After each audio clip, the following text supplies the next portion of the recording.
Now, there's a very interesting thing during this event. We have a few ready reckoners from experts and subject matter experts, and this one comes by London-based mythologist, author, and storyteller Seema Anand on storytelling. This is the first among 6 quick pointers on the how to start out on storytelling or theater or creative writing and so on. Let's listen in.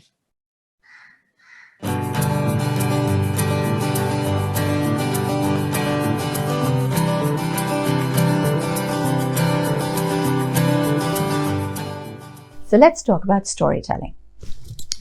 Stories are the most powerful tool of influence, but you have to know how to use them properly. People will often come to me and say, how do I make someone listen to me? How do I make them change the way that they think? You can't make anyone do anything. The best you can hope for is to present your story, to present your point of view. And if you can get somebody to listen to your story, to see it from your perspective, you have a good chance of getting them to change their mind. So, as I said, stories are the most powerful tool of influence, but the important thing is understanding how to tell your story. So here's my top 5 tips. Number 1, always start your story in the middle. It's what we in literature call in media res. You see, most people, if they start at where they think the start of the story is, there's a tendency to start going into the background. When you start going to the background, you want to start explaining things. When you start explaining things, suddenly you want to be giving examples. And by then, you've lost your audience. So, start your story from the middle. Start it where the action begins. Number 2, understand and know your story. Learn it. Take the trouble to write it down, see which sentence will follow what, and then tell it. The worst thing that you can do is to punctuate your story with It has absolutely no impact at all. If anything, it has a negative result. So, point number 2, know your story and learn it. Number 3, keep your language really, really simple. Now, a lot of people get very excited, and I've had people come and say to me, then realization hit me like a snake crawling into my body. It got into the nooks and the crevices of my joints, and it tingled my skin.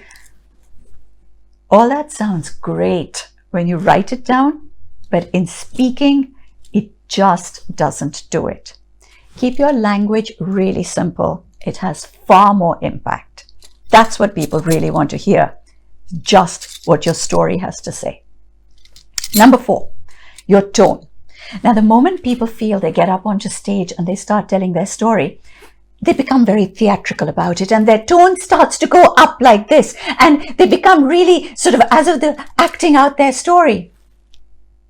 Don't do that. The moment your tone goes to that pitch, it becomes false. And the moment it becomes false, your story just doesn't have the same impact. It doesn't have the same strength. What you need to do is put your shoulders down, take a deep breath, put both feet firmly on the ground. Whether you're standing or sitting, it doesn't matter. Put your feet firmly on the ground and lower the tone of your voice. And then it sounds like you're merely having a conversation.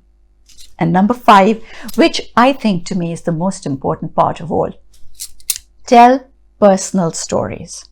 If you're telling a story from your own life, your emotion is real and your content is well known to you. It will come out in a far more natural manner. The moment you start saying, oh, I'm going to tell a story, this happened to my friend, or I'm going to tell you this story from mythology, you go into acting, you go into fakeness. Don't do that. Stick to your own story.